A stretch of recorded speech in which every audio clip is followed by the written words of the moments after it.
सरकारी पैसे का खुलेआम दुरुपयोग। क्या कोई ट्रेन वाकई में हरियाणा से चली? हरियाणा के करनाल से चल के वो ट्रेन हरियाणा के दूसरे जिलों से होते हुए बिहार आई?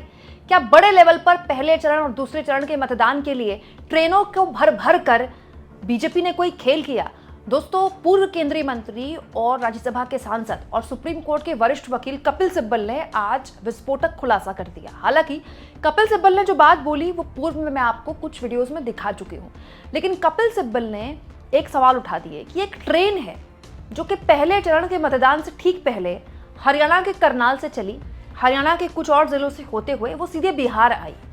कपिल सिब्बल ने सवाल पूछ दिए कि ये ट्रेन मुख्यतः बीजेपी के बिहार के लोगों द्वारा बुक की गई और इस ट्रेन में लोग जो कि बिहार के वोटर थे वो लाए गए। तो पहला सवाल जो कपिल सिब्बल ने उठा दिया वो ये कि जब बिहार के वोटर थे ही तो बीजेपी को ट्रेन से लाने की क्या जरूरत, क्योंकि जो वोटर है वो तो खुद ही आएगा ना वोट करने के लिए। दूसरा, क्या ये बिहार के वोटर नहीं थे कि बीजेपी भर भर कर ट्रेनों में इनको ला रही थी? तीसरा, अगर वाकई में बीजेपी ने ये किया है तो क्या ट्रेनें इस्तेमाल हो रही हैं? ट्रेन दोस्तों सरकारी संपत्ति है और सरकार का पैसा किसी के मामा के घर से नहीं आता, आपके मेरे टैक्स पेयर के पैसे से आता है। सरकारी संपत्ति आपकी मेरी संपत्ति है, तो सरकारी संपत्ति का खुलेआम रेलवे दुरुपयोग के तौर पर बीजेपी के लिए कैसे इस्तेमाल कर सकती है?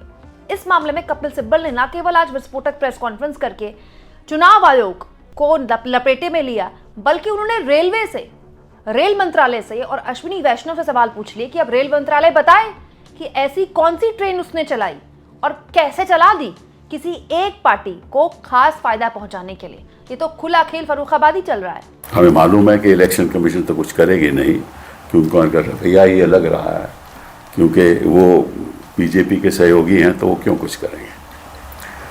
तो खबर ये है कि 3 नवंबर 2025 में एक ट्रेन चली 10 बजे सुबह। वो ट्रेन करनाल से चली और पानीपत से होते हुए बरौनी गई।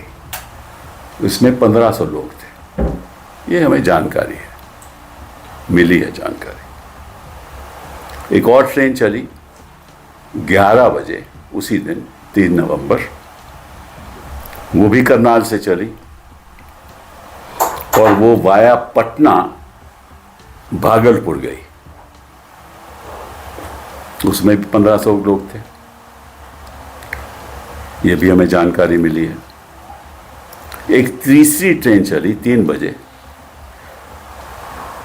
और एक चौथी ट्रेन चली वो भी 4 बजे, और दोनों वो ट्रेन 3 और 4 की गुरुग्राम से चली और पटना होती हुई भागलपुर गई।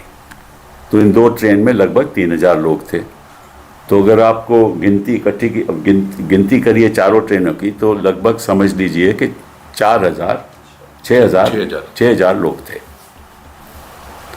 तो 6,000 लोग, ये अब सवाल ये उठता है कि ये लोग चुनाव में, या तो ऐसा है कि भाई केवल हरियाणा में ही स्पेशल ट्रेन चलने की ज़रूरत है कि क्योंकि ये 6,000 लोग बिहार से हैं तो वहाँ जाकर निश्चित रूप से वोट करेंगे, या तो ये है या इनको भेजा गया है। 2 ही बातें हो सकती है ना। तो अगर तो ये हैं जो जेन्युइन वोटर हैं, फिर तो अपने ट्रेन लेकर खुद जाएंगे, फिर तो उनको ज़रूरत नहीं है कोई स्पेशल ट्रेन की। और अगर वाकई में वहाँ गए हैं, जो करना, जो उनका प्लान है, जिस वजह से वहाँ पहुँचाया गया है, तो वो तो आपको भी मालूम है और हमें भी मालूम है। ये धांधलेबाजी तो होती रही है, ठीक है। तो सबसे पहले मैं रेलवे मंत्री जी से, वैष्णव जी से पूछना चाहता हूँ कि भैया वाकई में क्या ये स्पेशल ट्रेन चली या नहीं। इनकी जवाबदेही तो बनती है ना, तो पब्लिकली बताएं क्या ये स्पेशल ट्रेन चली। और जो मैंने कहा है 10 बजे, 11 बजे, 3 तारीख को, फिर 3 बजे, 4 बजे वहाँ पहुँची। और अगर ये चली तो सरकार ने स्पेशल ट्रेन हरियाणा से क्यों चलाया, जब छठ में तो चला नहीं पाए,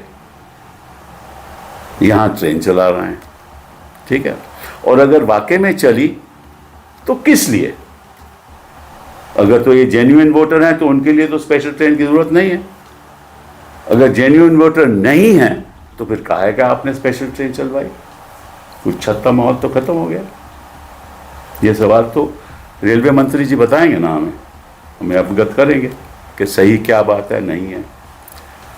दूसरी बात कि अगर 6000 लोग वहां पहुंच गए, वो कई जगह पे उतरे होंगे, तो ये भी जानकारी रेलवे मंत्री को होगी कि कितने लोग पटना में उतरे, कितने लोग भागलपुर गए, उनकी जानकारी होगी ना।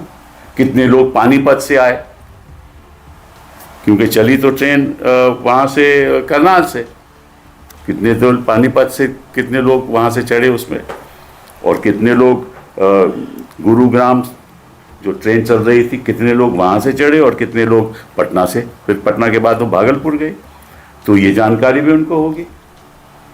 तो ये बहुत ज़रूरी है और फिर पता चलेगा। और दूसरी बात यह है कि अगर सरकार ने ट्रेन चलाई है तो खर्चा भी सरकार का होगा ना। तो अगर सरकार का खर्चा है और स्पेशल ट्रेन हरियाणा में चल रही है जो वहाँ वोटर नहीं है, तो खर्चा किस लिए भाई? ये भी जानकारी मिलनी चाहिए। कपिल जी, मैं कुछ बोलूं? आपने 1 मिनट में खत्म करके फिर आपको मैं आग्रह करूंगा कि बोलिए। दूसरी बात, तो अगर खर्चा सरकार नहीं कर रही तो कोई ट्रेन बुक भी हो रही है, तो क्या ये बुकिंग किसने की? कोई पॉलिटिकल पार्टी ने की, इनके सहयोगियों ने की, जेडीयू ने की या भाजपा ने? मुझे नहीं मालूम, और ये भी बताएंगे। और कुछ और बातें एडी सिंह जी आपको बताएंगे। दोबारा फिर मैं इसको आगे चालू करेंगे। जो सूचना मुझे मिली है, उस सूचना के तहत रेलवे अधिकारियों को बोला गया सीनियर लेवल पर कि कुछ ट्रेनों की व्यवस्था होनी है जो बिहार जाएगी, और आप लोग मनोहर लाल जी जो पीसीसी ये प्रदेश बीजेपी प्रेसिडेंट हैं हरियाणा के, और ये अर्चना गुप्ता जी हैं शायद वहाँ के जनरल सेक्रेटरी।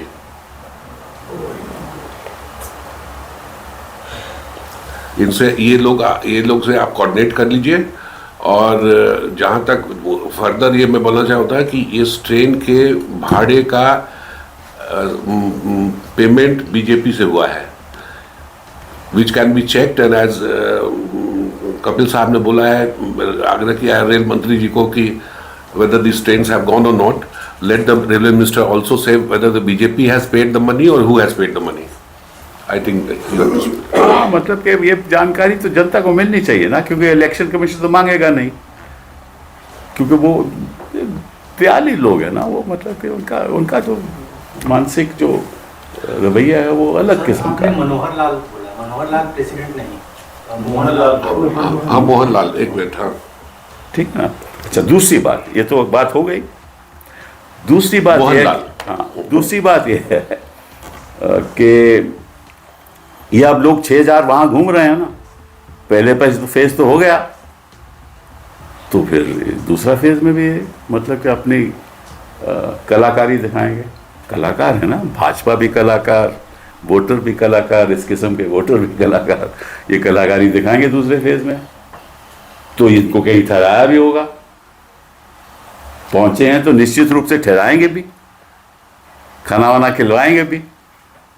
और अगर 3 तारीख को पहुंच गए हैं तो 4, 5, 6 मतदान हुआ ना 6 तारीख को, फिर 7, 8, 9, 10, 11